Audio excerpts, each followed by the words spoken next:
पैसे भी आते हैं, पैसे ना आप फर्स्ट जॉब में पैसे-पैसे मत करिए। आई नो जो वुमेन 17 साल के बाद भी जिसने काम स्टार्ट किया, जब से उसने स्टार्ट किया तो उसको 1 साल लग गए। लोग छोड़ देते हैं कि अरे नहीं हो रहा। सर्टिफ़िकेशन की एक्चुअली ज़रूरत नहीं है, सच में नहीं है। मैंने जो शुरू के ईयर में किए थे, मैं आज कहीं शो भी नहीं करती हूँ, कुछ रेलेवेंस नहीं है। कंसिस्टेंट रहना आपको बहुत अच्छे रिज़ल्ट्स देता है, एक्सपर्ट रहना नहीं देता है। तो आपको क्या लगता है, क्या राइट स्ट्रैटेजी होती है जॉब्स अप्लाई करने की नौकरी पे, जिससे हमको इंटरव्यू कॉल्स आना चालू हो जाए? अब सेलेनियम पाइथन के आप देखोगे 3000 से ज़्यादा प्रोफ़ाइल है, 10 पेज से ज़्यादा आते हैं, तो कोई रिक्रूटर 10 पेज स्क्रॉल करके देखने वाला है, पहले 2-3 पेज करेगा। तो आपको क्या लगता है फ्रेशर्स क्या कर सकते हैं जिनकी वजह से उनको फर्स्ट जॉब मिल सकता है? आपके पास ना सीवी 2 तरीके के होने चाहिए, एक तो आपका मास्टर सीवी, जिसमें सब कुछ है, पेज की लिमिटेशन नहीं है, सब कुछ है। एक दूसरा जो आप जॉब स्पेसिफ़िक बनाते हैं। लेकिन बहुत बार ऐसे होता है कि हम लोग इंटरव्यू में जाते हैं ना, तो कोई एक नया प्रॉब्लम आ जाता है, तो हम लोग उसको सॉल्व नहीं कर पाते। तो आपको क्या लगता है इसको हम लोग कैसे टैकल कर सकते हैं? अगर आप कहेंगे सिर्फ़ मुझे सेलेनियम पाइथन आता है या सेलेनियम जावा आता है और मुझे आर्किटेक्ट बनना है, तो ऐसे नहीं होता। तो आपको क्या लगता है क्या एआई डिस्टर्ब कर देगा टेस्टिंग इंडस्ट्री को? देखो सबको सब कुछ नहीं आ सकता, this is impossible. Stock market जैसा है, आपने अगर स्टॉप लॉस नहीं लिया, तो आप धड़-धड़-धड़-धड़ नीचे गिरने वाले हो। तो आप ये बता सकते हो कि आपने कैसे काम को और फैमिली को दोनों को एक साथ बैलेंस किया? पहले मैं आज इंटरव्यूअर्स से भी बोलना चाहूँगी अब कोडिंग इतनी सिंपल है ना, आपको सिंटैक्स देखने की ज़रूरत नहीं है।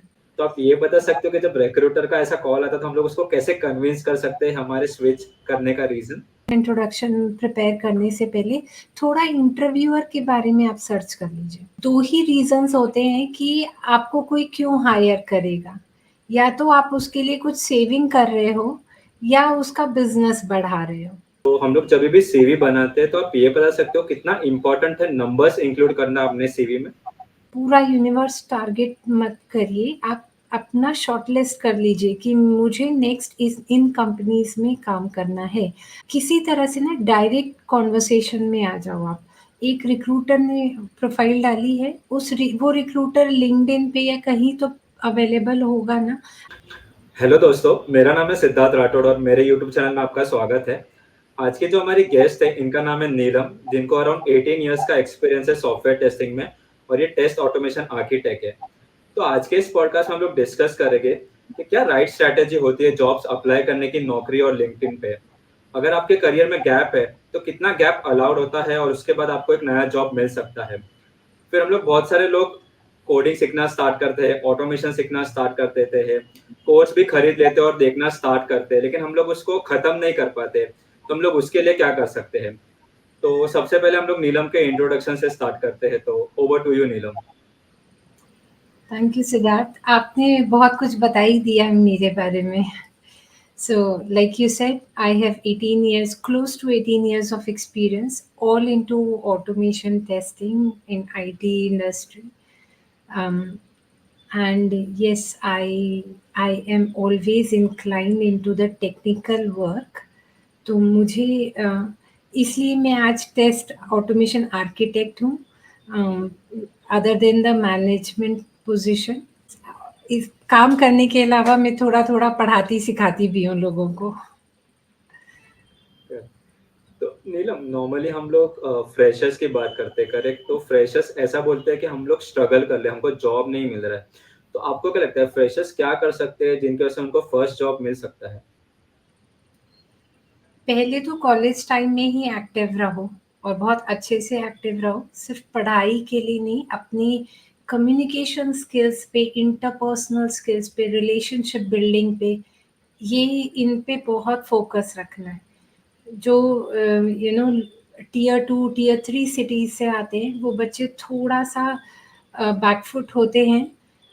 पढ़ाई अगर आपने इतनी भी की ना उसमें पास हो गए, फर्स्ट डिवीज़न पास हो गए, परसेंटेज तो कोई नहीं देखने वाला आगे, आप 65 के ऊपर में रखिए और बाकी कॉलेज टाइम ही है, 4 साल बहुत होते हैं, जहाँ आप अपनी communication skill, interpersonal skill, relationship building ये सब सीख सकते हो। और आज हमारे पास इतने सारे प्लेटफ़ॉर्म्स हैं, यूट्यूब को लेवरेज करिए, छोटा-सा अपना एक चैनल बनाइए, कम्युनिटी बनाइए और वहाँ बोलना सीखिए पहले। वहाँ तो आप अकेले ही बोल रहे हैं ना कैमरे के सामने। बोलिए जब तक आप प्राइवेट बनाइए, जब तक आप कॉन्फिडेंट नहीं होते पब्लिक मत करिए। बट ये बहुत अच्छा टाइम होता है अपने नॉन टेक्निकल स्किल्स पे काम करने का। हाउएवर अगर आप ये सब करेंगे ना you will see the difference, आपका ऑन कैंपस ही हो जाएगा।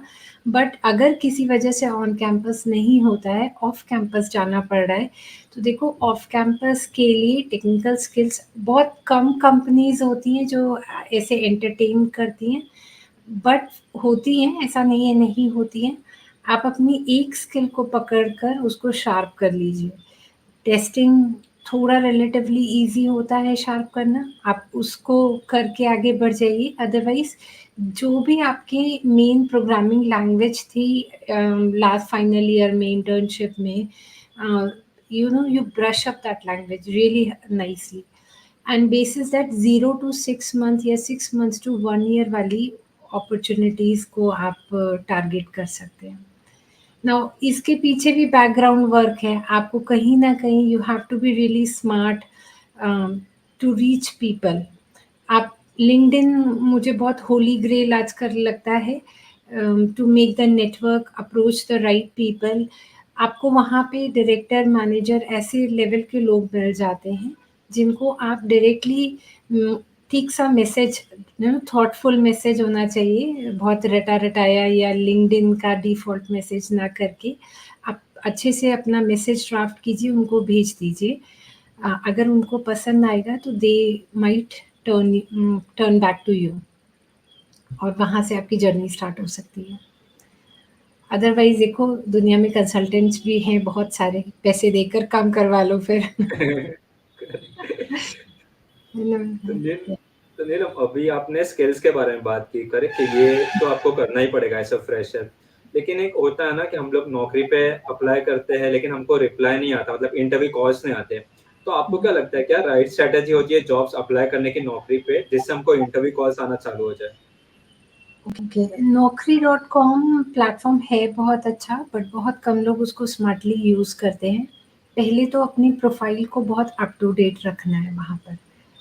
आप अगर एक्सपीरियंस्ड हैं, एक प्रोजेक्ट खत्म हुआ आपका, तो जस्ट गो एंड अपडेट, या आप कंपनी स्विच कर रहे हैं, तब अपडेट कर दीजिए।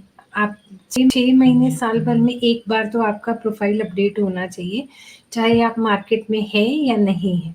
सेकंड, नौकरी.com भी like any other engine SEO पर काम करता है। तो आपकी प्रोफ़ाइल में अगर रेलेवेंट कीवर्ड होंगे, वो ज़रूर जो जॉब डिस्क्रिप्शन को मैच करते हैं, देन वो शॉर्टलिस्ट ज़रूर होने वाली है। थर्ड जो लिटरल हैक है, आपको ना you there are specific timings recruiter post करते हैं। लेट्स से कोई रिक्रूटर आया, उसने 10 बजे पोस्ट किया, तो जो 10 बजे पोस्ट किया 11 बजे तक एक पोजीशन है, उसके लिए हंड्रेड्स ऑफ सीवी आ जाते हैं 1 घंटे के अंदर। तो अब आप सोचिए मेल बॉक्स में अगर 100 सीवी पड़ा है किसी का, वो पहले से ओपन करना स्टार्ट करेगा, पहले 5 में वो कॉल कर देगा। बहुत सॉलिड कैंडिडेट हुआ तो 5 के बाद का नंबर ही नहीं आएगा ना।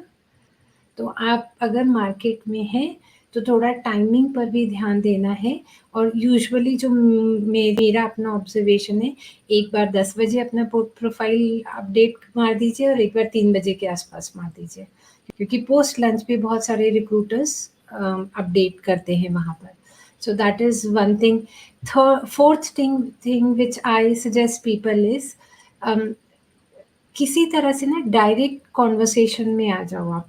एक रिक्रूटर ने प्रोफ़ाइल डाली है, वो रिक्रूटर लिंक्डइन पे या कहीं तो अवेलेबल होगा ना, आपने प्रोफ़ाइल डाल दी या ईमेल एड्रेस होगा उसका। एक वन लाइनर मेल ड्रॉप करने में किसी कुछ नहीं जाता है, आप वो कर देंगे तो आपका नाम सामने दिखेगा। और कई बार visibility plays a bigger factor than any other thing. और अपना अलर्ट्स नोटिफ़िकेशन ऑन करके रखिए नौकरी.com का। जैसे ही कोई जॉब पोस्ट हुई बस आपका और मैं एक बात और बोलती हूँ, आपके पास ना सीवी 2 तरीके के होने चाहिए। एक तो आपका मास्टर सीवी, जिसमें सब कुछ है, पेज की लिमिटेशन नहीं है, सब कुछ है। एक दूसरा जो आप जॉब स्पेसिफिक बनाते हैं। सो जॉब स्पेसिफिक वाला आपको 5 मिनट ही लगना चाहिए एडिट करने के लिए। तो वो करिए एडिट और जैसे ही नोटिफ़िकेशन आए अपलोड कर दीजिए या अपडेट कर दीजिए अपना प्रोफ़ाइल। करेक्ट। That's how. मतलब ये बहुत सारे लोग गलती करते हैं कि सारे जॉब्स में एक ही रेज्यूमे भेज देते हैं। वो लोग ये नहीं देखते कि मेरा रेज्यूमे और वो मैं जेडी से कितना मैच कर सकता हूँ, ताकि मुझे एटलीस्ट कॉल तो आ जाए उसके लिए। आइडियली 80% जेडी से मैच होना चाहिए आपका प्रोफ़ाइल। अगर वो नहीं होता है तो देयर इज़ समथिंग रॉन्ग। तो नीलम, नॉर्मली हम लोग ने अभी नौकरी.com की बात की, करेक्ट। दूसरा हुँ, पोर्टल भी जो हमारे दिमाग में आता है जब भी हम लोग जॉब्स के बारे में सोचते हैं तो लिंक्डइन आता है। तो हुँ, आप ये बता सकते हो क्या राइट स्ट्रैटेजी होती है जॉब्स अप्लाई करने की लिंक्डइन पे, जिससे हम लोग को फिर इंटरव्यू कॉल्स आना चालू हो सकते हैं? हुँ। लिंक्डइन बहुत अच्छा प्लेटफ़ॉर्म है बट मुझे एक ड्रॉबैक उसमें क्या लगता है कि रिक्रूटर्स पोज़ीशन डाल देते हैं, अगर वो फ़िल हो गई तो वहाँ क्लोज़ नहीं करते हैं। सो कई बार आपके पास फ़ॉल्स जॉब्स भी होती हैं वहाँ पर। तो इंस्टेड ऑफ कि आप नौकरी ढूँढें, ऐसा कुछ करिए कि रिक्रूटर आपको ढूँढे उस पोज़ीशन के लिए। वो कैसे करते हैं हम? अपनी प्रोफ़ाइल को ऑप्टिमाइज़्ड रखिए, एसईओ फ्रेंडली रखिए।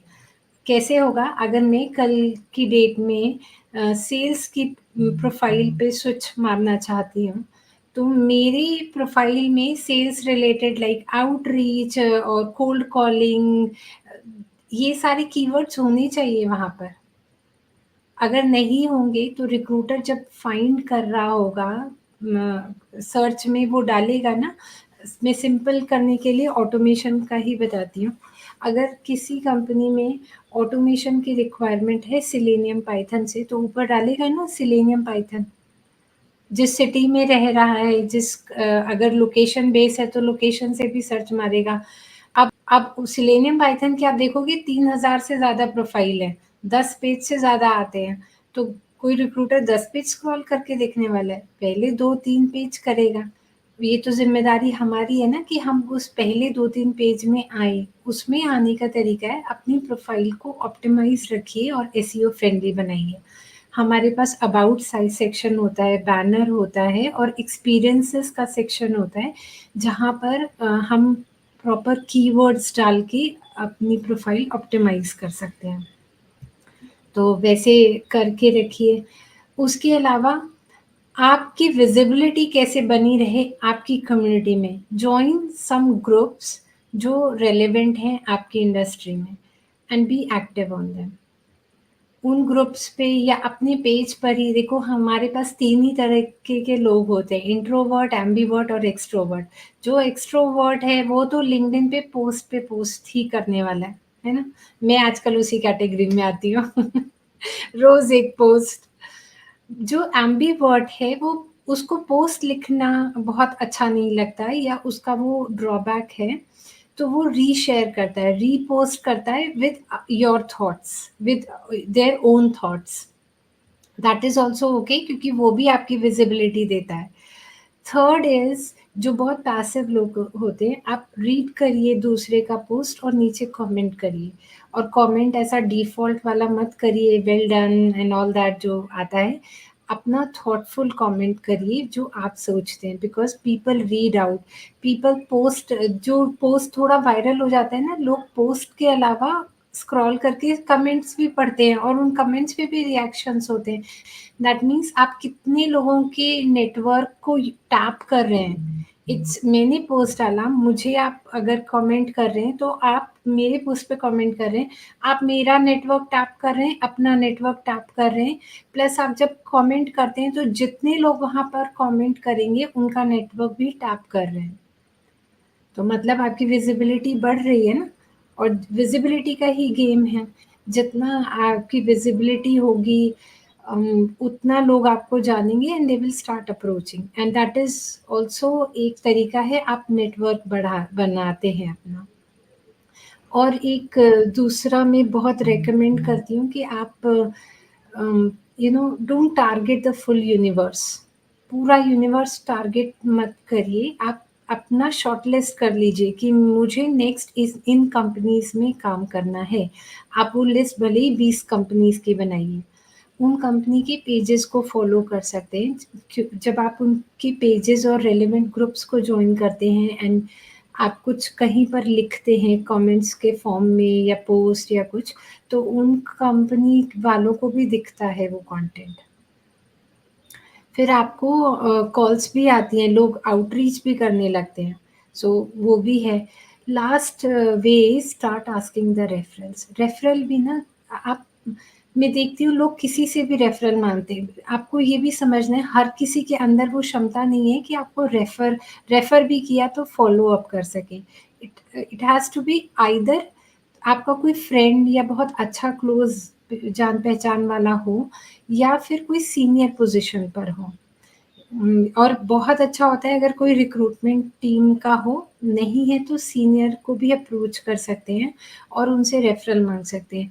रेफ़रल का भी ड्रॉबैक है, आपने अगर मुझे कहा जैसे, मैं अपनी कंपनी में फॉरवर्ड कर दूँगी, उसके बाद वो सीवी फिर आपका एक बड़े हीप में है।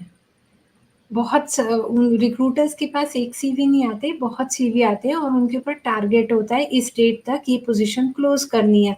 तो वो इस हीप में सबको शायद नहीं अटेंड कर पाते हैं। वो उनकी जॉब का लिमिटेशन है।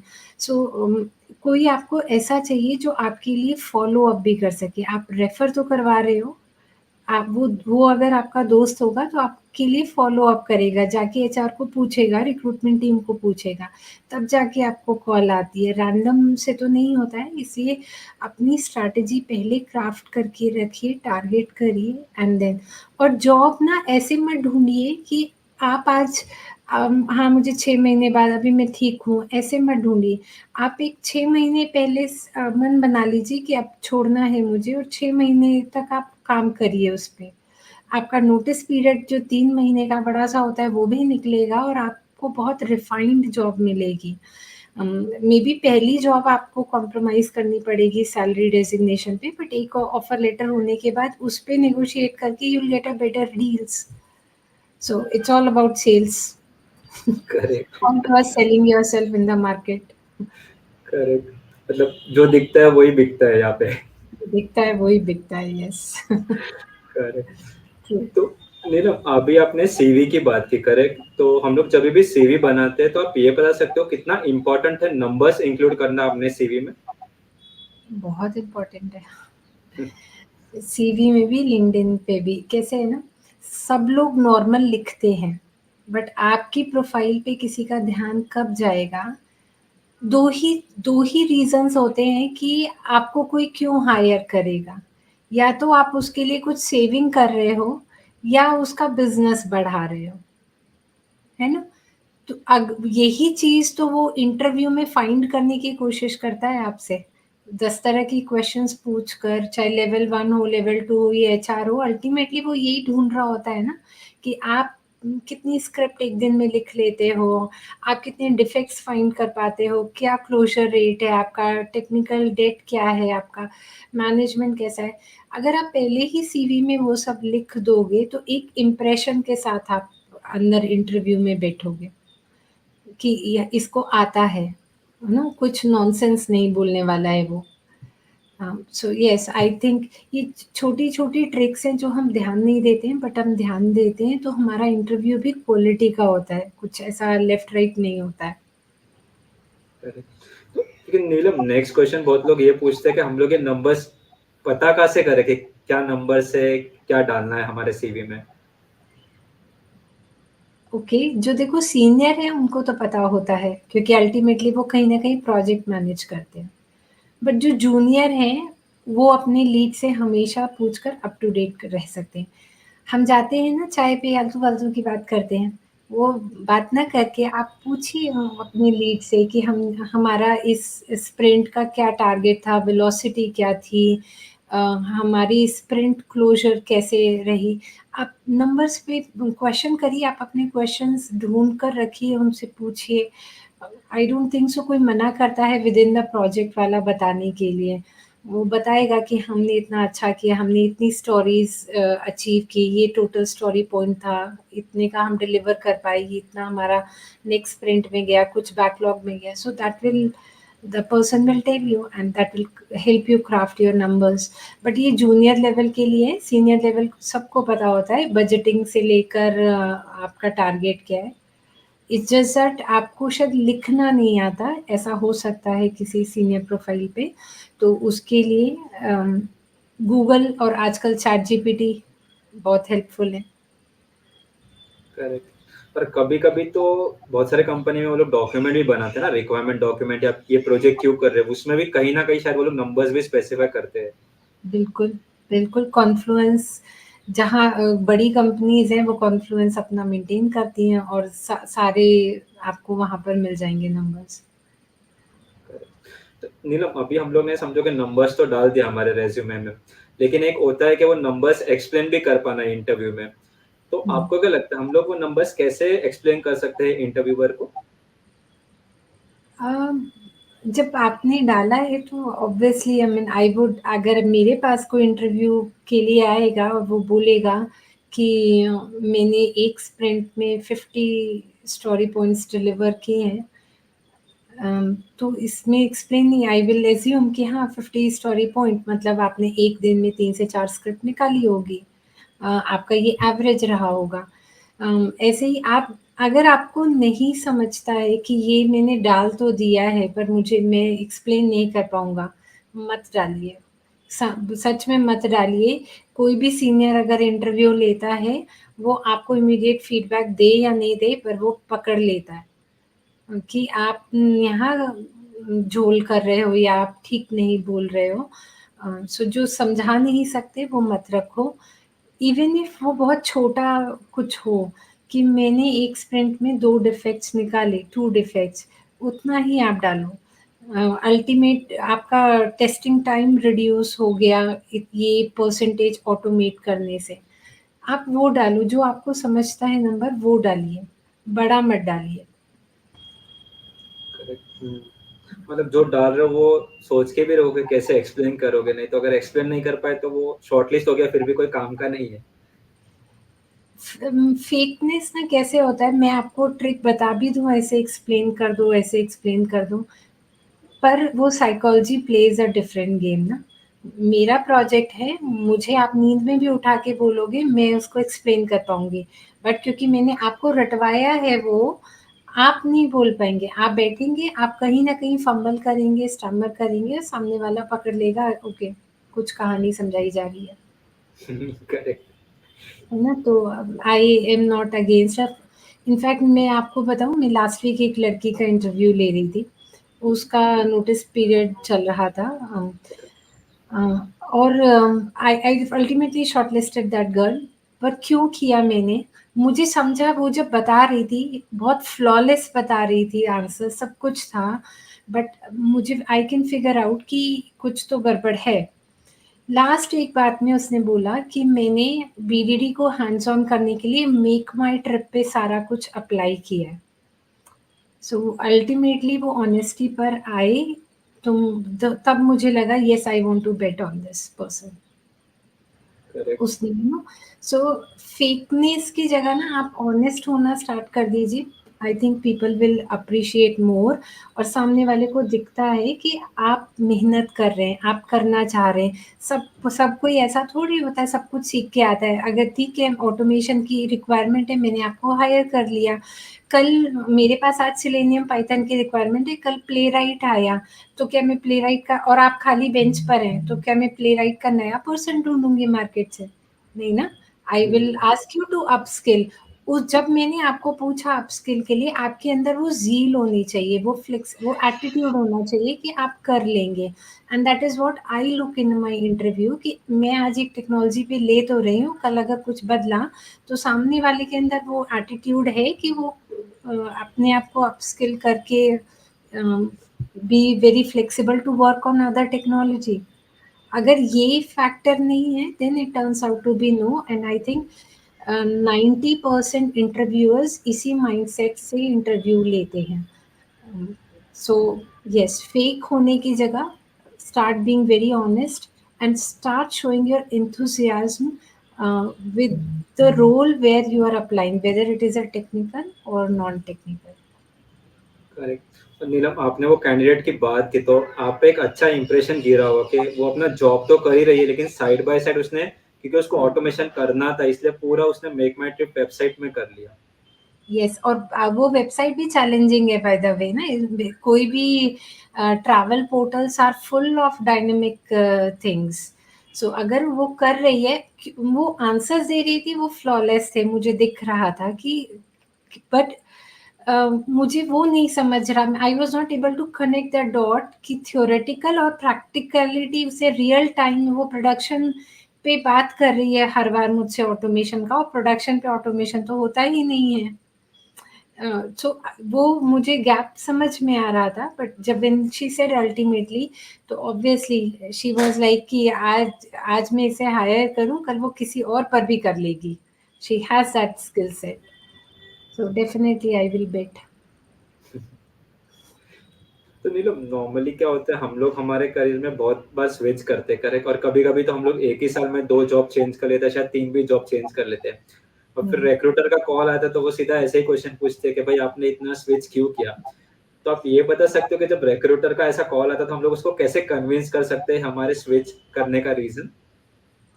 पहले तो ठीक ही रीज़न बता दो, मैंने भी बहुत किए हैं स्विच, आप मेरा सीवी देखोगे तो फुल ऑन स्विचेज़ है, बट हर बार एक जेन्युइन रीज़न होता था। You know, I got married, I moved from Bangalore to Gurgaon, and then I had my child, moved back from Gurgaon to Noida. अब जिस स्टार्टअप में काम कर रहे, स्टार्टअप नहीं था वो, छोटी कंपनी थी, काम कर रही थी, वहाँ का वर्क कल्चर टॉक्सिक था, तो मुझे चेंज करना था। वो पर्सनल और मेरी प्रोफेशनल लाइफ का बैलेंस तो भूल जाओ, it was giving me another level of depression. So मुझे चेंज करना था। मैंने, हाँ, उस समय आप इंटरव्यू में ऑब्वियसली किसी कंपनी की बुराई नहीं कर सकते, बट आप यू प्ले स्मार्टली कि the distance from my house is too big to travel, so I'm looking for the change. कुछ एक जेन्युइन सी स्टोरी जेन्युइन सी स्टोरी क्राफ्ट करके और कॉन्फिडेंटली बोलोगे, तो आई थिंक ऐसा नहीं है कि career gaps are not welcome, career frequent career switches are not welcome, it is always welcome. बहुत बड़ा गैप है तो आपको, आई नो, जो वुमेन 17 साल के बाद भी जिसने काम स्टार्ट किया, देयर इज अनदर वुमन हुम आई नो 12 साल के बाद उसने करियर रिज्यूम किया। So career gaps are okay as long as you can justify them. बहुत बड़ा गैप है तो आप उसको बताइए आप क्या कर रहे थे, और पीछे 1 साल में आप कैसे अपने आप को अपस्किल कर रहे थे कि अब आप जॉब के लिए फिर से आए हैं मार्केट में। और छोटा गैप है, अनएक्सप्लेनेबल है कि 6 महीने 5 महीने ऐसा है, तो आप कुछ और सोचिए ना, आपको क्यों दिखाना है कि आप घर घर पे खाली बैठे थे, और एक्चुअली हम बैठे भी नहीं होते हैं जब गैप पर होते हैं, बैठे नहीं होते हैं ना। Tell them I took a deliberate break to learn some skills like yoga और समथिंग एल्स, ऐसा कुछ बताइए। या मैं अपने पापा चाचा मामा किसी को बिजनेस में हेल्प कर रहा था, उनको ज़रूरत थी, या मेरे घर में कोई सिक था, मैं so family demanded me at that time. कुछ एक प्रॉपर अपनी स्टोरी बनाइए and go with that story. बहुत बहुत फेंकने वाली स्टोरी नहीं होनी चाहिए, क्लोज टू द ट्रुथ होनी चाहिए, क्योंकि आप जब बोली तो वो कॉन्फिडेंस दिखना चाहिए आपके फेस पर। तो नीलम, अभी आपने गैप की बात की कि इतना बड़ा गैप होने के बाद भी जॉब मिल जाता है, तो बहुत सारे लोग ऐसे ही बोलते हैं कि हमारा 2 साल का गैप है, 3 साल का गैप है, तो इनको तो जॉब इजीली मिल जाना चाहिए, करेक्ट, अगर ये लोग जस्टिफाई कर सके वो गैप का रीजन। देखो, ईज़िली 17 साल वाले को भी नहीं मिला, उसने पेशेंस रखा, बहुत ज़बरदस्त पेशेंस रखा, अपना नेटवर्क यूटिलाइज़ किया, अपस्किल किया अपने आप को, उसको जब से उसने स्टार्ट किया था जॉब करना, the one I am talking about, उसको 1 साल लग गए। इट इज़ नॉट, लोग छोड़ देते हैं कि अरे नहीं हो रहा, घर वाले भी बोलने लग जाते हैं, इतना गैप हो गया कौन लेगा तुम्हें, ऐसे। सो पेशेंस रखिए, सही स्ट्रैटेजी से काम करिए। आपको मैं हमेशा ये भी बोलती हूँ, आपको असिस्टेंस चाहिए ना, तो बहुत सारी जेन्युइन कंपनीज़ होती हैं जो आपको अपस्किल भी कर देंगी और आपको इंटरव्यू के चांसेस भी देंगी। उनके पास प्लेसमेंट असिस्टेंस होता है, आप उनको जॉइन कर लीजिए। उनका काउंसलर आपको बैठ के बात करेगा, असेस करेगा आपका कितना गैप है, क्या नहीं है और वो कर देगा। अगर आपको पैसे नहीं खर्च करने हैं तो बहुत सारा पेशेंस रखिए, एक ऑनलाइन मेंटर ढूँढिए अपने आप को अपस्किल करने के लिए। यूट्यूब, यूडेमी वो टाइम नहीं होता है वहाँ से लर्न करने का क्योंकि आप भटकते हैं वहाँ से। प्रॉपर स्ट्रक्चर्ड लर्निंग करिए, बहुत सारे अच्छे ऑनलाइन कोचेज़ हैं आज के अ, समय में।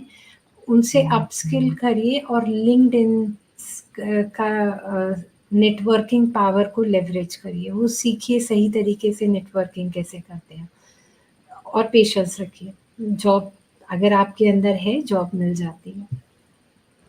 करेक्ट, आपने बहुत एक अच्छी बात बोली, पेशेंस, जो शायद हम लोग सब में लैक करता है जब हम लोग जॉब सर्च ढूंढते हैं। हमको सब जल्दी चाहिए रहता है और ज्यादा पैसा चाहिए रहता है।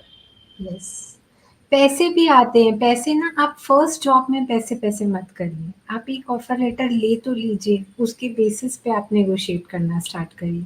अब आप मुझे कहेंगे 17 साल का गैप है और मुझे 10 लाख चाहिए, तो कंपनी भी मज़ाक उड़ाएगी और अब उसको तो 10 क्या 5 लाख में भी अच्छा और गैप बिना गैप वाला मिल जाएगा। आप 10-17 साल के गैप के बाद तो फ्रेशर ही है ना, फ्रेशर तो मुझे 4 या 5 लाख में भी मिल जाएँगे, जिसका गैप नहीं है, कितना कंटिन्यूटी है, तो why will that person hire you? First offer letter में आप ये बात मत करिए, फर्स्ट ऑफर लेटर आप जेन्युइनली ले लीजिए।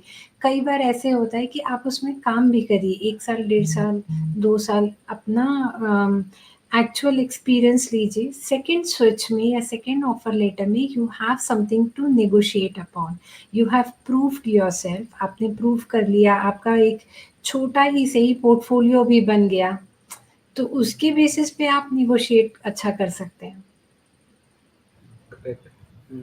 तो नीलम, नॉर्मली हम लोग जब इंटरव्यू की बात करते हैं, करेक्ट, तो सबसे पहला ही मोस्टली क्वेश्चन आता है कि टेल मी अबाउट योरसेल्फ। तो आपको क्या लगता है कि इसके लिए हम लोग क्या प्रिपेयर कर सकते हैं इंट्रोडक्शन में, क्योंकि वो फर्स्ट इंप्रेशन होता है, करेक्ट, हम लोग इंटरव्यू के सामने बता रहे हैं कि हम कौन है। एक्चुअली पहला 10 मिनट ही सारा गेम खेल जाता है। ये तो मैं जब देती थी तब मैंने हमेशा ऑब्ज़र्व किया है और जब आज मैं लेती हूँ तो मुझे भी पता है पहला 10 minute will form the impression. और पहले से आपका इंट्रोडक्शन भी ना प्रिपेयर्ड होना चाहिए। एक जेडी है आगे वाले के पास, है ना? वो किसी स्किल सेट के लिए हायर कर रहा है आपको।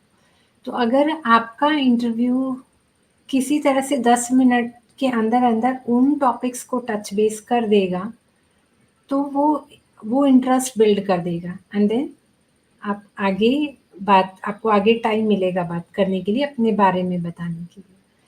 तो आप बिल्कुल स्टार्ट करिए कि आपका कितना टोटल और रेलेवेंट एक्सपीरियंस है, आज क्या करते हैं आप कौन-सा करंट प्रोजेक्ट अगर वही प्रोजेक्ट आपकी सामने वाले की स्किल सेट से मैच कर रहा है, डिमांडिंग स्किल सेट से, तो आप बिल्कुल करंट प्रोजेक्ट की बात कीजिए, नहीं तो आप वो प्रोजेक्ट उठाइए जिसमें उसका स्किल मैच कर रहा है।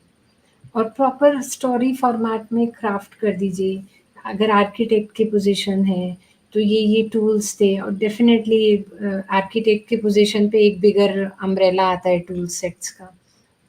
तो ये थे, आप असेसमेंट करते थे, गैप एनालिसिस किया, ये सॉल्यूशन दिया, that was your consulting thing. ये सब कीवर्ड्स हैं कुछ, ये अपनी की उसमें मेंशन रखिए। सामने वाला भी ना 10 मिनट में हुक हो जाता है अगर उसको समझ में आता है कि मैं इस पोज़ीशन के लिए हायर कर रहा हूँ, सामने वाला के पास वही एक्सपीरियंस है। तो that is what it it makes you stand out also. 10 minute आपके अच्छे गए, एंगेजिंग गए और अगर ऐसे हुआ कि आप बोल रहे हैं 10 मिनट में, उसी में इंटरव्यूअर ने आपको पॉज़ करके कुछ क्वेश्चन पूछ लिया, तो वो तो विन-विन सिचुएशन है। अब आपका इंट्रोडक्शन 10 मिनट नहीं चलेगा, 20 मिनट चलेगा क्योंकि उसने आपको रोक कर उसमें से क्वेश्चन पूछा, आप उस क्वेश्चन का आंसर दोगे, कंटिन्यू करोगे। फिर तो आधे घंटे के इंटरव्यू में तो आपका 20 मिनट इंट्रोडक्शन ही हो गया। तो वो तो 80% of the time that is a win-win, that round is yours. आप नेक्स्ट राउंड में जाने ही वाले हो। करेक्ट। यहाँ पे आपने डिसाइड कर दिया कि अभी आगे का इंटरव्यू कैसे जाने वाला है, मतलब आपके हिसाब से जाएगा, ना कि इंटरव्यूअर के हिसाब से। यस, और ये आर्ट है, ये ना आते-आते आएगा। आपको पर ऐसा नहीं है आप 10 मिनट कुछ भी बोलोगे ना, तो नहीं आएगा उसमें से क्वेश्चन। बट आपने ऐसा कुछ बोला जो सामने वाले के इंटरेस्ट का, सामने वाले के इंटरेस्ट का क्या है? जो जेडी में लिखा हुआ है ना? तो करेक्ट। आपने अपना प्रोजेक्ट ऐसा समझाया। और एक और चीज़ हम कर सकते हैं अपना इंट्रोडक्शन प्रिपेयर करने से पहले, थोड़ा इंटरव्यूअर के बारे में आप सर्च कर लीजिए। लिंक्डइन पे आपको आती है ना मेल किसके साथ आपका इंटरव्यू है। आप जाइए लिंक्डइन पे ढूँढिए, आपको समझेगा वो टेक्नो फंक्शनल पर्सन है, फंक्शनल पर्सन है, मैनेजमेंट से है या कोर टेक्निकल से है। तो आप अपना इंटरव्यू और बेटर क्राफ्ट कर सकते हैं। अगर सामने वाला टेक्नो फंक्शनल है या मैनेजमेंट से है, आप कितना भी टेक्निकल बोल लीजिए, कितना भी आप समझाइए प्रोजेक्ट में मैंने पाइपलाइन क्रिएट की, मैंने ये पैरामीटर्स दिए, वो दिए, उसको समझ में ही नहीं आने वाला है, उसके इंटरेस्ट का नहीं है करेक्ट। ना? तो अभी मैनेजर बैठा है तो वो तो सेविंग्स के टर्म में सुनना चाहेगा, तो आप बोलोगे मैंने ये पाइपलाइन, मैंने डेवऑप्स इम्प्लीमेंट किया and this was a saving. इतने घंटे हमने रिड्यूस किए एग्ज़ीक्यूशन में। वो उसको समझ में आएगा, अच्छा ये तो सही बोल रहा है, उसका इंटरेस्ट बिल्डअप होगा। करेक्ट, सही है? करेक्ट। हाँ, मतलब सामने वाला जैसा है उसके हिसाब से इंट्रोडक्शन प्रिपेयर करेगा तो बेटर होगा, रेदर देन एक जेनरिक इंट्रोडक्शन प्रिपेयर करना। यस। हम सबको पता है सामने वाले की कंपनी नहीं है, वो भी एम्प्लॉयी है, बट वो डिसाइडिंग फैक्टर है इस समय। तो करेक्ट। उसको तो इम्प्रेस करना है। अगर उसको इम्प्रेस नहीं किया तो भूल जाओ बेटा, फिर दूसरे इंटरव्यू की तैयारी करो। करेक्ट। नहीं, लोग ओके। नॉर्मली हम लोग जब अपस्किलिंग की बात करते हैं, करेक्ट, मतलब हम लोग स्टार्ट कर देते हैं कोडिंग सीखना, ऑटोमेशन सीखना, लेकिन थोड़े टाइम बाद है ना हमारा फोकस लूज हो जाता है कि भाई ऐसा लगता है कि हमसे नहीं हो रहा है। तो आपको क्या लगता है क्या कर सकते हैं जिससे एटलीस्ट हम लोग स्टार्ट करें तो उसको कंप्लीट कर पाए? हाँ, ये ना आज के टाइम में बड़ा चैलेंज है। मुझे एक तो बहुत कल्प्रिट लगता है, वो जो छोटे-छोटे रील्स ऐसा स्क्रॉल करने वाला देखते हैं ना यूट्यूब और इंस्टा पे, वो आपका दिमाग ऐसा ही बना देता है कि आप दोबारा उस पे नहीं कर पाएँगे। बट एनीवेज़ आप अगर ऐसे लगता भी है ना कि आपका फ़ोकस लूज़ हो रहा है, अम, आप बिल्कुल ही नहीं, पहले तो कंसिस्टेंट रहना है। ये इतना अपने आप माइंड को स्ट्रॉन्ग बना लो कि मैंने 1 घंटा इस पे प्रैक्टिस करनी है तो करनी ही है, नो मैटर व्हाट। उस ज़ोन में अपना फ़ोन भी बाहर निकाल दो। लैपटॉप है आपके पास, आपको ज़्यादा से ज़्यादा गूगल ही की ज़रूरत पड़ेगी ना, चैट जीपीटी की पड़ेगी, फ़ोन की ज़रूरत नहीं है। तो अपने आप फ़ोकस आएगा। और अपना ना रोज़-रोज़ जगह भी मत बदलो। आपने जो करना है ना, आज ड्राइंग रूम में, आज बेडरूम में, आज स्टडी रूम में, आज बालकनी में, ये भी मत करो। एक जगह बना लो क्योंकि वो जगह अडैप्ट कर लेती है आपकी वाइब्स को। ये ये मैंने भी अपने लिए किया है, इसलिए मैं आप बहुत उसमें बताती हूँ कि आपका अगर जगह डिसाइडेड होगी ना, ये मेरी वर्कस्पेस है, मुझे यहाँ पर ये करना है और इस टाइम पे करना है, तो it will automatically do that. But however सब कुछ साम दाम दंड भेद सब कुछ करके भी आप फ़ोकस नहीं कर पा रहे हो, तो अपने आप पर हार्ड मत रहिए, take a break. Take a genuine break, और जो आपको उस समय फ़ोन चलाने के अलावा जो आपको करना है करिए। बस वो मुझे फ़ोन इज़ डिस्ट्रक्ट करती है आपको, वो मत चलाइए। वॉक करिए, दौड़िए, भागिए, अपने फ्रेंड से मिलने जाइए, चाय-सुट्टा जो करना है आपको करिए। पिज़्ज़ा खाना है, पिज़्ज़ा मँगवाइए, खाइए। फ़ोन चलाने के अलावा सब करिए। इनफैक्ट नेटफ्लिक्स भी देखना है ना उस थोड़ी देर में, तो वो भी देख लीजिए। बट हाँ, ऐसा नहीं कि सीरीज़ देखने बैठे और पूरा दिन उसमें ही लगा दिया। कुछ एक 10 मिनट, 20 मिनट का कुछ देखना है, देखिए। फिर उसके बाद अपने आप को फ्रेश करके वापस आ जाइए। अगर पूरा दिन जाता है तो भी कोई इश्यू नहीं है, नेक्स्ट डे बैठिए। ये मत अपनी प्रैक्टिस में ना या फ़ोकस में 2 दिन का गैप नहीं आने दीजिए। अगर 2 दिन का गैप आ गया ना, जैसे आज मैंने छोड़ दिया थोड़ा करके मुझे नहीं हो रहा है और मैं दोबारा भी नहीं बैठ पा रही हूँ। पहले तो 80% you have to sit after some time दोबारा, बट आप नहीं बैठ पा रहे हैं तो कल बैठिए। कल का अगर आपने परसों कर दिया ना तो 2 दिन हो गए वो। फिर तो आप सोचिए आपका ब्रेन कैपेसिटी भी 50% पे डायरेक्टली आ जाएगा, एकदम स्टॉक मार्केट जैसा है। आपने अगर स्टॉप लॉस नहीं लिया तो आप धड़-धड़ नीचे गिरने वाले हो। तो वो करेक्ट। नहीं करना है। आप लीजिए ब्रेक जितना चाहिए, पर कंसिस्टेंसी और एक्चुअली पता है कंसिस्टेंट रहना आपको बहुत अच्छे रिजल्ट्स देता है, एक्सपर्ट रहना नहीं देता है। आप कंसिस्टेंट रहते हैं तो रेलेवेंट रहते हैं और रेलेवेंट रहना मार्केट में गिव्स यू एक्सपोनेंशियल रिजल्ट्स। कोई मैच नहीं है उसका। आप इंटेलिजेंट एक्सपर्ट होकर बैक सीट पर ही रहते हैं हमेशा। कोई भी आप मुझे बता दो core technical highly technical expertise market में जिसका नाम हो, मतलब होंगे 10% हैं बट बहुत कम होते हैं, है ना?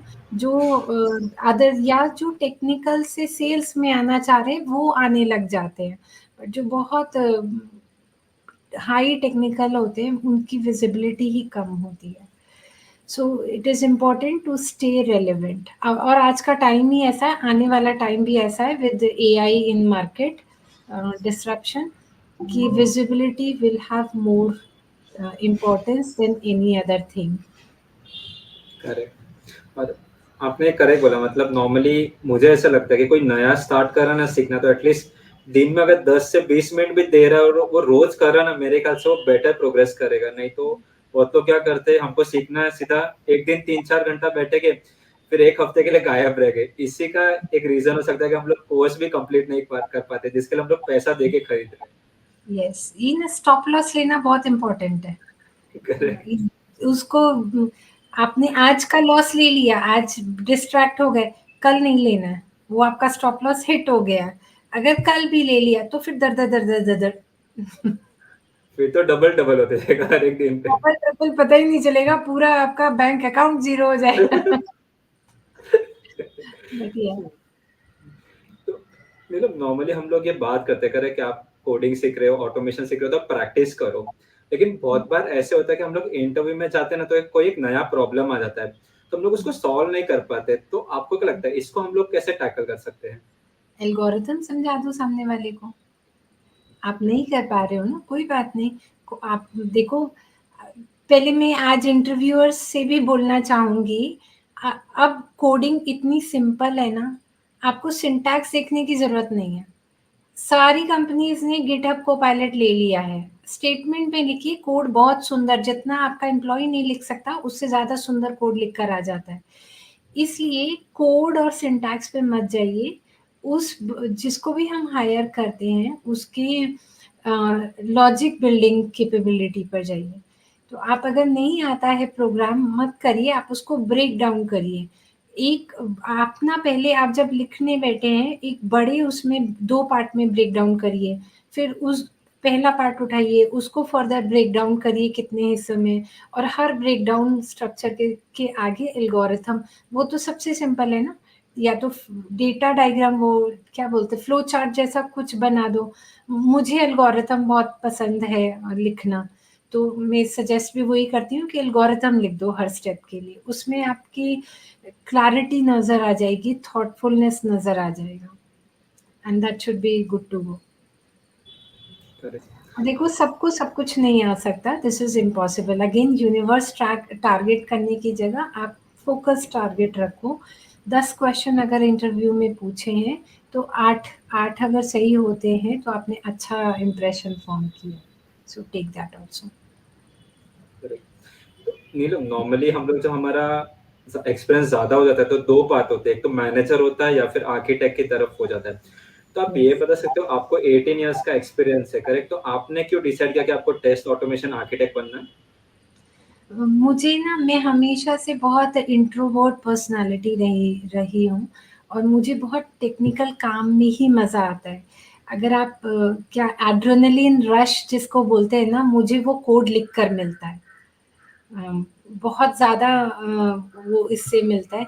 ऑल्दो मैंने delivery manager, leads, project manager, ये सारे रोल्स भी I have been into, but ultimately what I have found कि either it has to do something with sales skill, जो सेल्स भी मुझे बहुत पसंद है, नेगोशिएशन, कन्विंस करना, आउटरीच करना, ये सब भी मुझे बहुत पसंद है, और या मुझे कोडिंग साइड बहुत पसंद है।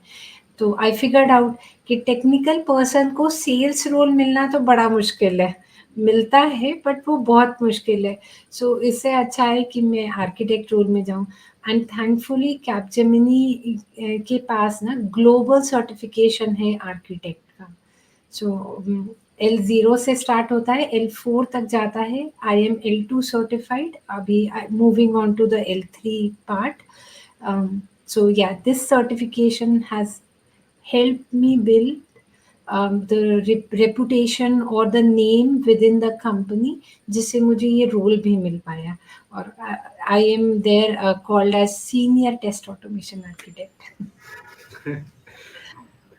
तो नीलम, नॉर्मली अगर कोई अभी करियर स्टार्ट कर रहा है, फिर एक्सपीरियंस है और उसको टेस्ट ऑटोमेशन आर्किटेक्ट बनना है, तो आपको क्या लगता है वो क्या कर सकता है जिससे वो टेस्ट ऑटोमेशन आर्किटेक्ट बन सकता है? ओपननेस बहुत होनी चाहिए। सिर्फ एक टूल सीख के आप आर्किटेक्ट नहीं बनते। आर्किटेक्ट का रोल आपको पहले तो समझना पड़ेगा कि क्या है। और ऑटोमेशन या testing architect are different from development architect, first thing है ना। हम जब कस्टमर पर होते हैं, पहले हम कंसल्टेंट की तरह होते हैं कि उनका पूरा सिस्टम असेस करते हैं, क्यूए कैसे काम करता है वो सब असेस करते हैं। फिर उनका क्या बजट है, हमारे पास क्या स्किल सेट है, हमारे पास मतलब मेरी कंपनी के पास किस तरह के लोग हैं जो रेडिली अवेलेबल है या कस्टमर वेट कर सकता है हाई एंड स्किल सेट के लिए। ये सब देख के, प्लस जो टेक्नोलॉजी डेव में यूज़ हो रही है उससे कंपैटिबल कौन से टूल्स एंड टेक्नोलॉजीज़ हैं जो हम इम्प्लीमेंट करके ऑटोमेशन कर सकते हैं। सो अगर आप कहेंगे सिर्फ मुझे सेलेनियम पाइथन आता है या सेलेनियम जावा आता है और मुझे आर्किटेक्ट बनना है, तो ऐसे नहीं होता। आपका अम्ब्रेला थोड़ा बड़ा होना चाहिए, और सिर्फ ये स्क्रिप्ट राइटिंग टूल्स के लिए नहीं, डेवऑप्स टूल्स के लिए भी होना चाहिए, टेस्ट मैनेजमेंट टूल्स के लिए भी आपकी नॉलेज होनी चाहिए। It is something like you should be jack of all trades. इस केस में जब आपको पता होगा ना आपके बास्केट में कौन से टूल्स हैं और कैसे यूज़ कर सकते हैं, तभी आप एक इफ़ेक्टिव आर्किटेक्ट बन पाते हो। क्योंकि अल्टीमेटली आपको सॉल्यूशन ही देना है कस्टमर को, सॉल्यूशन डिज़ाइनिंग ही करनी है। और वो तो आप तभी कर पाओगे ना जब आपको पता है कि और क्या-क्या है, किससे एफिशिएंसी बढ़ सकती है, कॉस्ट ऑप्टिमाइज़ हो सकती है। ये फैक्टर्स को तभी आप असेस कर सकते हो। करेक्ट। और ये एक ग्रेजुअल प्रोसेस होगा, ऐसा नहीं है कि आपको स्टार्टिंग के करियर में ही सारा सीखना है। जैसे जैसे अपने करियर में आगे बढ़ोगे, जैसे जैसे टूल्स सीखोगे, फिर जाके आप एक ऑटोमेशन आर्किटेक्ट बनोगे। यस, हाँ, ये भी है कि you should at least give yourself 6-7 years of time, और उस 6-7 इयर्स में आप कोशिश करिए बहुत वैरायटी पर काम करने की। इस ये भी एक रीज़न होना चाहिए आपका जॉब स्विच करने का। आप 1 साल 2 साल से एक ही प्रोजेक्ट में हो और आपको विदिन द कंपनी कुछ और नया करने को नहीं मिल रहा है। This is a time when you should switch then, right? क्योंकि अल्टीमेटली आपका विज़न है ना, 7 6-7 साल बाद आपको आर्किटेक्ट बनना है। तो वो तो ऐसे ही फुलफिल होगा, या तो इंटरनल आपको मिल जाए वो उस तरह की अपॉर्च्युनिटीज़, या एक्सटर्नल मिल जाए। तो नीलम, नॉर्मली आपको क्या लगता है कितने एक्सपीरियंस, मतलब मिनिमम एक्सपीरियंस में आप एक टेस्ट ऑटोमेशन आर्किटेक्ट बन सकते हो? I think 7 years is a good, अगर सारा हैप्पी पाथ है। अगर हैप्पी पाथ नहीं है तो भी यू नीड टू इंश्योर कि आपको 2-4 कमर्शियल टूल्स और 2-4 ओपन सोर्स टूल्स आने चाहिए, और उस लेवल पर आने चाहिए, और एक 1 से 2 सॉल्यूशनिंग आप कस्टमर की कर चुके हो। It is not about your knowledge, it is also about कि आपने इम्प्लीमेंट कर दी वो नॉलेज कहीं पर या नहीं, और इम्प्लीमेंट करने के बाद आपके फिगर्स क्या कहते हैं। सो आइडियली आपको मिल जाता है अगर सब कुछ हैप्पी पाथ हो। और आजकल टाइम ही डिफरेंट है वर्सेस जो मेरा टाइम था। तो मुझे लगता है 7 साल is a good 7 years is a good time. ये लोग अभी आपने सर्टिफिकेशन की भी बात की, तो आपको क्या हुँ। लगता है सर्टिफिकेशन कितना इम्पोर्टेंट है और किसको सर्टिफिकेशन करना चाहिए? ओके, ये क्वेश्चन अगर फ्रेशर्स के रिस्पेक्टिव में है, तो सर्टिफिकेशन विल ऐड वैल्यू, ठीक है? क्योंकि आप जॉब ढूँढ रहे हैं उस समय। सर्टिफिकेशन आपकी क्रेडिबिलिटी एस्टेब्लिश करने में हेल्प करेगा, ठीक है? बट आप ऑलरेडी काम कर रहे हैं, अगर कस्टमर की डिमांड है कि आपको आईएसटीक्यूबी पे सर्टिफ़ाई होना है, तो आप करिए, आपकी कंपनी भी स्पॉन्सर करेगी, आपको क्या जाता है और 4 चीज़ें पढ़कर सीखने को ही मिलेंगी। बट ऐसे ही कि हाँ, मैं अभी एक्सपीरियंस्ड हूँ, नेक्स्ट कंपनी में मुझे काम आएगा, तो करने की ज़रूरत नहीं है। उससे अच्छा आप जितना टाइम सर्टिफ़िकेशन की प्रिपरेशन में लगाएँगे, उतना टाइम तो आप काम करने में लगा दीजिए, अच्छा काम करने में। आपके प्रोजेक्ट में नहीं है, तो आपके दोस्त के प्रोजेक्ट में होगा, उससे बात करके इन्फॉर्मेशन निकालने में लगा दीजिए। एक तो आप फिज़िकली काम करते हैं, डिलीवर करते हैं, दूसरा आप थ्योरेटिकल सीखते हैं और उसको जैसे उस लड़की ने मेक माई ट्रिप पे किया इम्प्लीमेंट, राइट? ऐसे आप इम्प्लीमेंट करके सीखते हैं। I think learning via implementation is more important than having a certificate. Correct. अगर सर्टिफिकेशन वर्सेस प्रैक्टिकल एक्सपीरियंस है तो हमेशा हम लोग उसको हायर करके जिसको प्रैक्टिकल एक्सपीरियंस है बाद में सर्टिफिकेशन शायद देके। सर्टिफिकेशन की एक्चुअली ज़रूरत नहीं है, सच में नहीं है। मैंने जो शुरू के ईयर में किए थे, मैं आज कहीं शो भी नहीं करती हूँ, कुछ रेलेवेंस नहीं है। मैंने आपको अपना टेस्ट ऑटोमेशन आर्किटेक्ट का दिखाया है क्योंकि ये रोल मुझे चाहिए था। विदिन कंपनी मुझे बिना स्विच किए कंपनी रोल चाहिए था, इसलिए मैंने किया। हाँ, तो अगर ऐसा और उसमें मेरी जेब से कुछ नहीं लगा। और I am telling on this camera, but हाँ, मेरी जेब से कुछ नहीं लगा, जो स्पॉन्सरशिप थी कंपनी की थी। तो नीलम नॉर्मली एक क्वेश्चन आता है कि हम लोग इतना जो काम रहता है तो हम लोग अप टू डेट कैसे रहे? तो आप ये बता सकते हो कि आप कैसे अप टू डेट रहते हो लेटेस्ट टेस्टिंग टूल टेक्निक्स या इंडस्ट्री में क्या क्या चल रहा बाय रीडिंग, है? by reading, participating in any kind of forums, seminars। अगर जो लोग आईटी इंडिया बेस्ड एमएनसीज में हैं, सबके यहाँ अंदर कुछ-कुछ इस तरह का व्हाइट पेपर पब्लिश कुछ-कुछ होता ही है activity. Participate them passively or actively. That will help you, being updated. कुछ लिंक्डइन पे कुछ लोगों को अपना आइडियल मान लीजिए, उनको फॉलो करिए। फॉर मी आज से पहले मैं जो कॉलेंटिनो को बहुत क्लोजली फॉलो करती थी, टेस्ट गिल्ड उनका अपना कॉन्फ्रेंस है अब। और मैं आज से नहीं, शायद 2017 या 18 से फॉलो करती हूँ। तो वो जितने वैरायटी के लोगों को लाते हैं और जो लिखते थे उस टाइम अपने ब्लॉग्स पे, that has helped me back then a lot of time। सो ऐसे ही आई वुड ऑल्सो सजेस्ट कुछ आइडियल्स अपने ढूँढ लीजिए, 2, 4, 5 लोग, उनको उनके ब्लॉग्स को, उनके न्यूज़लेटर्स को फ़ॉलो करिए, तो आपको बहुत कुछ सीखने को मिलेगा। अगर आपकी कंपनी छोटी है और उसमें अंदर कुछ नहीं है तो अगर अंदर कुछ है तो आप वो नेटवर्क टैप करिए, उसमें आपका बहुत तरीके से फ़ायदा होगा। एक तो आप इंडस्ट्री अपडेटेड रहने ही वाले हैं, अंदर भी आपकी विज़िबिलिटी बढ़ेगी। और हम सबको पता है विद इन कंपनी नेटवर्क होने से सब मिल जाता है। आप कभी भी बैड रेटिंग में नहीं आओगे even if you are on a bad performance side, अगर आपका सही नेटवर्क है, सही विजिबिलिटी है तो। अरे, तो नीलम नॉर्मली अभी हम लोग एआई की बात करें, करेक्ट? हमारे डिस्कशन में भी आया था। तो आपको क्या लगता है क्या एआई डिस्टर्ब कर देगा टेस्टिंग इंडस्ट्री को? Definitely 100%, no questions asked. देखो, dev world is already disrupted, you can see that, right? आपको अब कोई आर्किटेक्ट चाहिए डेव का, क्लाउड आर्किटेक्ट चाहिए आपको, ये सब सोल्यूशन आर्किटेक्ट चाहिए। बट क्या आपको बहुत सॉलिड 10 ऑन 10 डेवलपर चाहिए आज की डेट में? नहीं चाहिए ना, नहीं चाहिए आपको। इनफैक्ट वो चाहिए जो प्रॉम्प्ट इंजीनियरिंग अच्छी करता हो, जो जिसको बेसिक्स क्लियर हो। अगर बेसिक्स आपके क्लियर होंगे तो आप अच्छा प्रॉम्प्ट लिख पाओगे और आपको कोड अच्छा मिल जाएगा।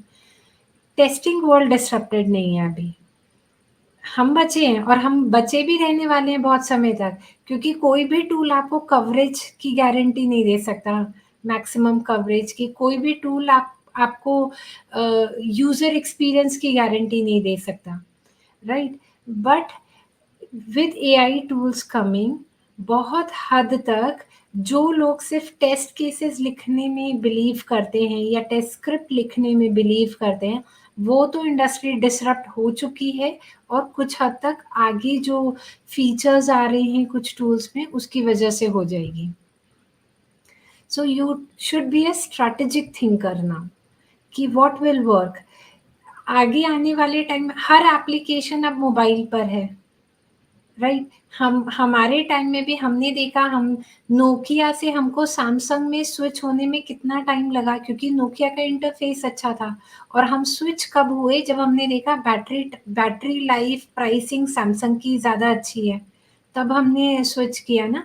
अदरवाइज यूएक्स की वजह से हम नोकिया वाले ही यूज़र थे।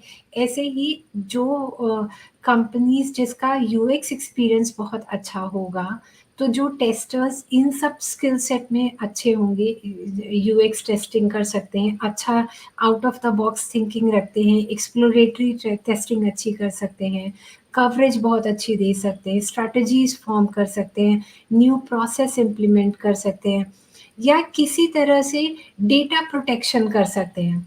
एआई टूल आ तो रहे लेफ्ट राइट सेंटर, बट वो कितना कंप्लाइंस फॉलो कर पाते हैं। We know AI world is coming, but एक portion of AI is also a threat to mankind, right? आपकी आइडेंटिटी लीक होती है तो कितना फ्रॉड भी हो सकता है, क्राइम भी हो सकता है। तो उसके लिए कंट्री लेवल पर जो पॉलिसीज़ हैं, उसको समझकर अपने टूल में आप इम्प्लीमेंटेशन की सजेशन दे सकते हैं। उस तरह के रोल्स की डिमांड होने ही वाली है, अगर आप अपने आप को अपस्किल करके ऐसे बना सकते हैं, तो testing is all for you, it is going to be there. और अच्छे रोल्स आने वाले हैं, मंकी जॉब्स जाने वाले हैं। हैं। बस। हमें तो हमारे दिमाग में क्वेश्चन आता है कि ऐसा टेस्टर अगर हमको एआई सीखना है, तो आपको क्या लगता है ऐसा टेस्टर मुझे क्या सीखना स्टार्ट कर देना चाहिए एआई में? बेसिक्स ऑफ टेस्टिंग अपनी क्लियर रखो, उसके बाद प्रॉम्प्ट इंजीनियरिंग सीखना स्टार्ट कर दो। That is the next level game.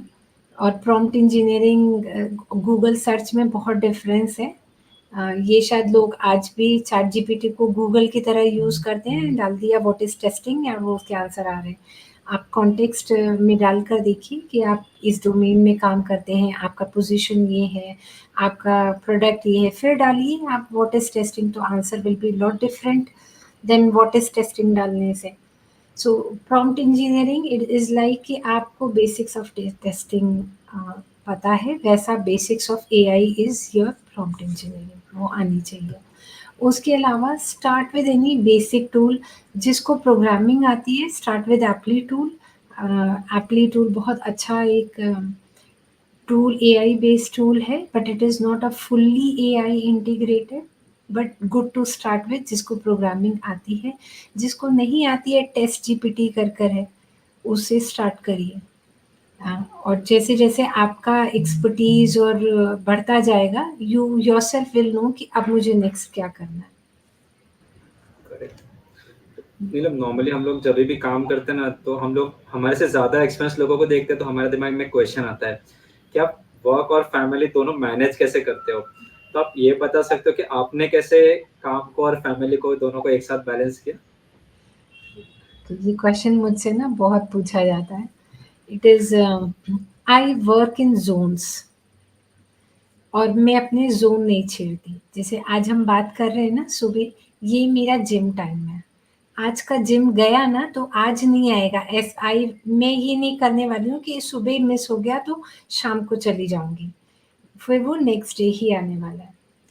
शाम को मेरा एक टाइम है जहाँ मैं अपनी बेटी के साथ बैठकर हम मैथ्स के क्वेश्चंस करते हैं। वो टाइम अगर आज गया किसी भी रीज़न से, चाहे मैं बिज़ी हूँ, चाहे वो बिज़ी है, तो वो टाइम फिर आज नहीं आएगा कि हम रात में और थोड़ा 11 बजे देख लेंगे, नहीं, वो नेक्स्ट डे ही आएगा। और ज़ोन के अंदर आई हैव फ्लेक्सिबिलिटी। जिम गए हैं, ठीक है, आज स्ट्रेंथ था, आज स्ट्रेंथ नहीं किया, कार्डियो कर लिया। कार्डियो भी मन नहीं हो रहा है, सिर्फ जिम तक वॉक किया, वॉक करके आ गए। With in the zone I am flexible, but वो ज़ोन आई डोंट ब्रेक। उससे कैसे है ना, मैं कुछ हद तक अपने घर में भी डिसिप्लिन ला पाई हूँ। सबको क्लियर है कि ये इसी ज़ोन में काम होने वाला है, तो अपने सारे काम छोड़ के मेरी बेटी मैथ्स की बुक लेकर आ जाएगी अपने टाइम पर। मैं रात में सोने से पहले एक बार सबको पूछ लेती हूँ क्या खाना है। अगर वो नहीं बताया, कुछ भी बना लो, तो नेक्स्ट डे तो फिर वो ही बनना है कुछ भी। फिर कोई कंप्लेन नहीं कर सकता मुझे आकर के कि नहीं तुम्हारा आज सुबह मूड हो रहा है कुछ और, this does not work with me.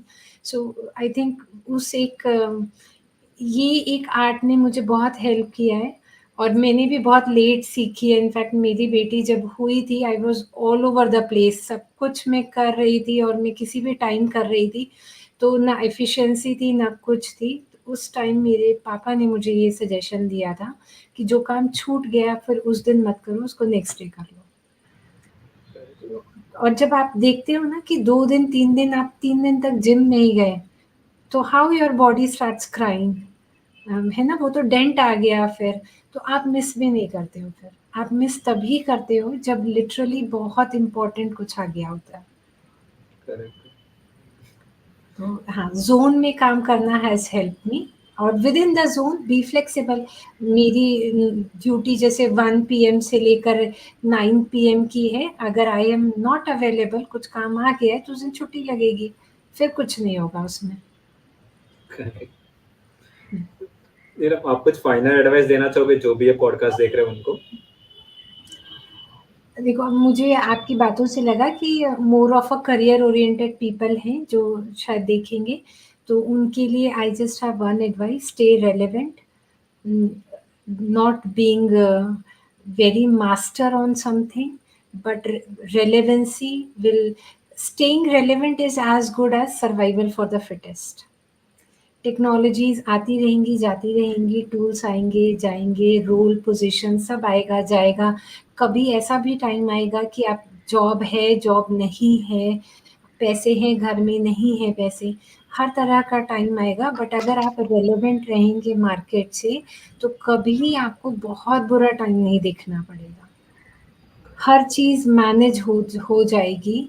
एक थोड़े टाइम का, जैसे अपना साइन वेव ऊपर जाता है, नीचे नीचे आएगा, बट वो बाउंस बैक, यू टर्न भी लेगा and you will again go up. So staying relevant is more important than any other thing. So thank you so much Neelam, अपना टाइम देने के लिए, पॉडकास्ट के लिए। आपने बहुत कुछ इन्फॉर्मेशन शेयर की। होप इससे जो भी लोग देखेंगे उसको कुछ हेल्प मिलेगी अपने करियर में। I would also wish. Thank you so much बुलाने के लिए, and it was good talking to you. Same to you, thank you so much. Thank you.